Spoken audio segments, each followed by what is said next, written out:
sino que me parece que más bien ese conflicto que se enarbola tanto estos días, ¿no? Para defender el dato que se recaba en el contexto de las aplicaciones, etcétera, no creo que estemos en ese momento y me parece que lo que toca es entender qué compatibilidades sí que existían. Y lo último que pondré como ejemplo, el que me viene a la cabeza por ilustrar esto, es que la gente se ha planteado por qué compartir el DNI en aplicaciones que eran de triaje de partida, ¿no? En la Comunidad de Madrid, en el Gobierno central, por qué compartir la tarjeta sanitaria en la aplicación de la Generalitat de Cataluña, por qué compartir el GPS de forma obligatoria, ¿no? La obligación de forma obligatoria en España en tantas aplicaciones cuando va incluso contra las directrices del EDPB. Y la gente se lo ha planteado. No ha sido solo la academia y los medios. Yo creo que esa especie de inocencia, de despertar digital de muchas personas ha abierto, si quieres, si quieres, cierta deriva de sensibilidad por primera vez a decir, oye, estoy más expuesto que nunca. No hay ningún género de duda de que la gente está dispuesta a colaborar con sus datos cuando hay un bien ulterior, un bien superior que protege. ¿Tú crees que cuando Harari habla de vigilancia por encima y por debajo de la ley de la piel, es una exageración o vamos a meternos en ese mundo de esa vigilancia?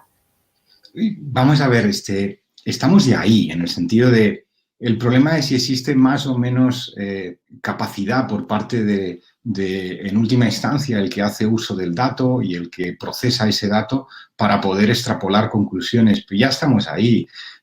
La capacidad para poder inferir la emocionalidad de una persona a través de una pantalla es algo tremendamente sencillo y es algo que está a la altura de cualquier empresa hoy en día.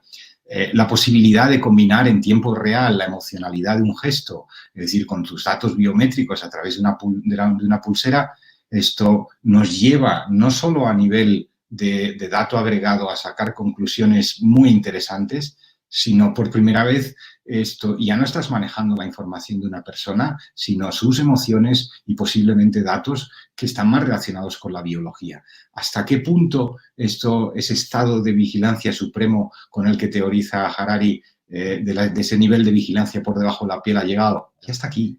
Lo que está pasando también es que el ecosistema en el que te mueves, y cada vez todo ello es digital, determina los elementos de medición y determina los puntos que te describen, los data points, ¿no? Ponerlo así. Es decir, no es que tú lleves por la vida una cartera con unos parámetros precocinados, predefinidos que decides exponer o no, o que te roban si quieres, si lo quieres ver así, y que ya existían. Realmente no existe tal cosa. Se van definiendo sobre la marcha de una forma muy dinámica, muy líquida, determinada por el activo digital de interacción.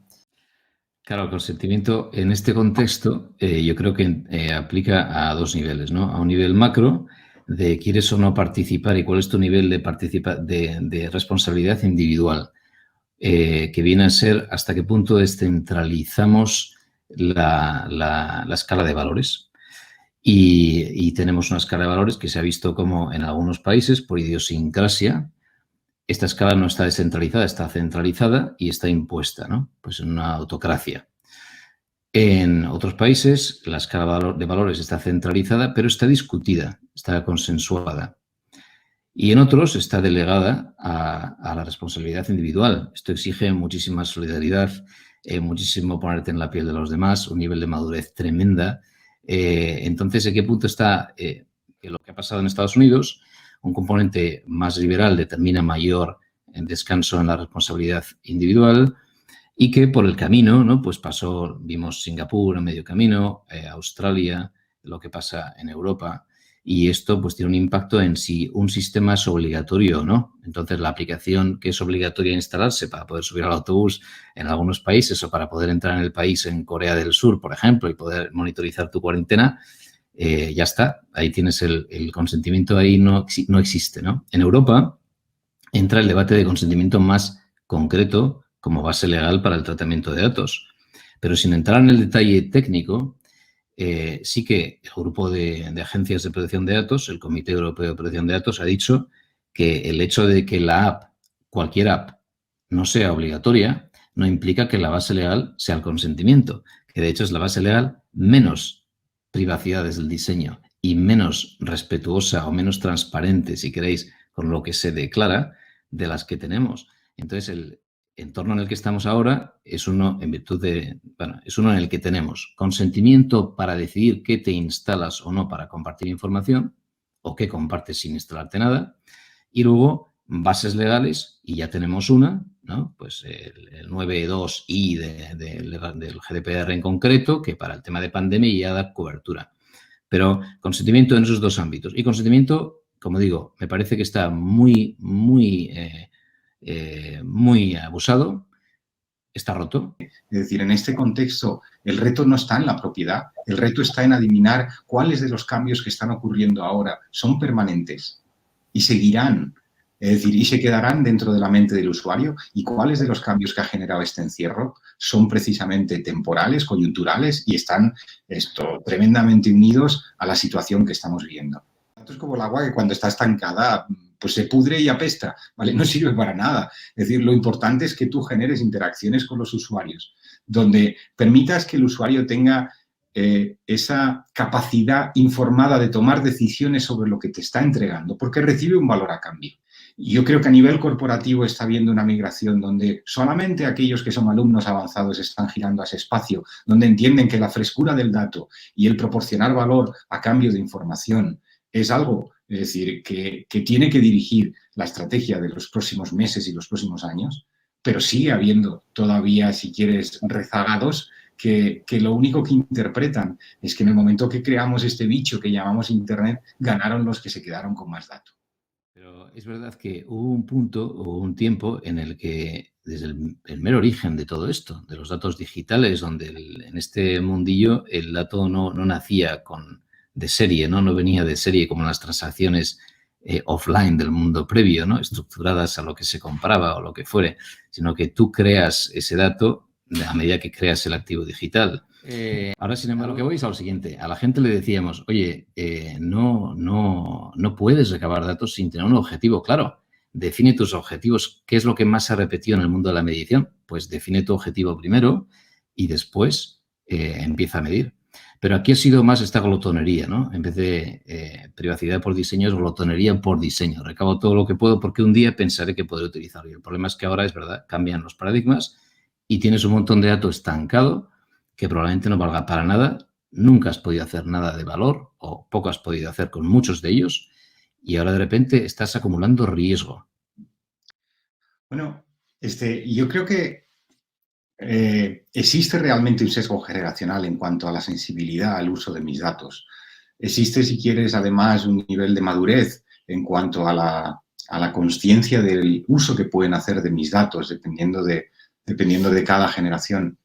Pero también es cierto que cualquiera de los usuarios estaría en disposición de generar una oposición frontal al uso de mis datos si supiera cómo ese dato forma parte de un ejercicio de modelización que lleva a conclusiones que genera situaciones desventajosas o de agravio para ese usuario. Es entonces ahí cuando el usuario sí levantaría la mano, independientemente de la generación en la que estuviera, diciendo, perdona, me estás diciendo que por la lectura de mi óvalo facial, por el color de mis ojos y por mi comportamiento en esta conversación, acabas de inferir que no soy empleable.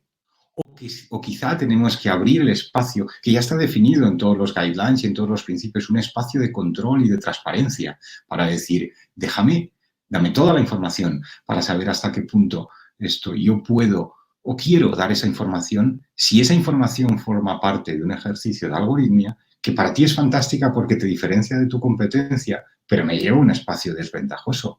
El color de mis ojos no quiero que sea utilizado para subir, es decir, mi prima de seguros. No lo voy a aceptar. Lo que es, falta explicar a la gente, pero hay una pieza de salvaguarda de tu futuro.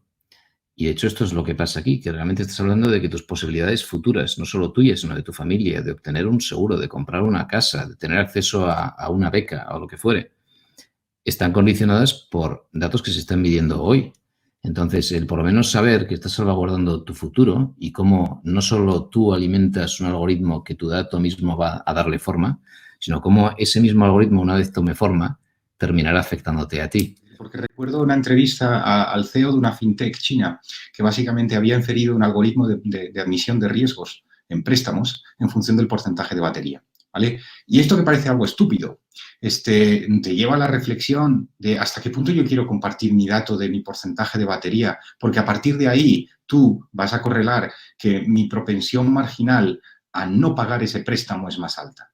Yo creo que es ese espacio de transparencia en el cual la algoritmia lo que ha abierto son nuevas conversaciones. La gente no tendría sensibilidad al uso del dato en tanto en cuanto viva en ese espacio, si quieres, de transparencia o ignorancia, pero sí va a tener una sensibilidad altísima cuando sabe cuáles son las conclusiones que se derivan. Entonces, yo creo que se abre un nuevo espacio que quizá no está tan relacionado con la propiedad del dato como debe estar relacionado con la transparencia de los modelos.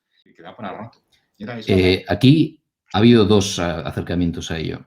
Las generaciones que venimos del mundo de la escasez, donde entramos en una biblioteca y nos emborrachábamos de posibilidades, ¿no?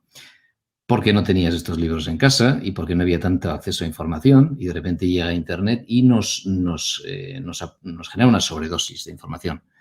Necesitas un filtro, un cuello de botella, porque al final te has acostumbrado a ello. El medio viene a ser el cuello de botella que permite moderar, si quieres, tanta información disponible, y la verdad, entre comillas, viene a ser la que pasa por el filtro que hace que todos confluyamos en este punto, que tiene que ser por naturaleza consensuado porque aspira a vender publicidad, a vender productos masivos, a acceder a un tamaño de población mínimo para poder generar un negocio, etcétera. Me parece que, y entiendo que Facebook se habrá doblegado a lo que pues, los senadores norteamericanos le exigen y demás, y lo que todos venimos a protestar. Yo creo que fake news no es un problema, y a lo mejor sonará muy polémico, pero yo creo que precisamente esta avalancha de información es buena, porque todo lo que trae de malo, que es mucho, va acompañado de muchísimo muy bueno, toda vez que todo el mundo es periodista y editor. Y esta revolución que trae, el hecho de que ahora cualquier fuente es emisora de su propia noticia, a lo mejor esa es la verdad.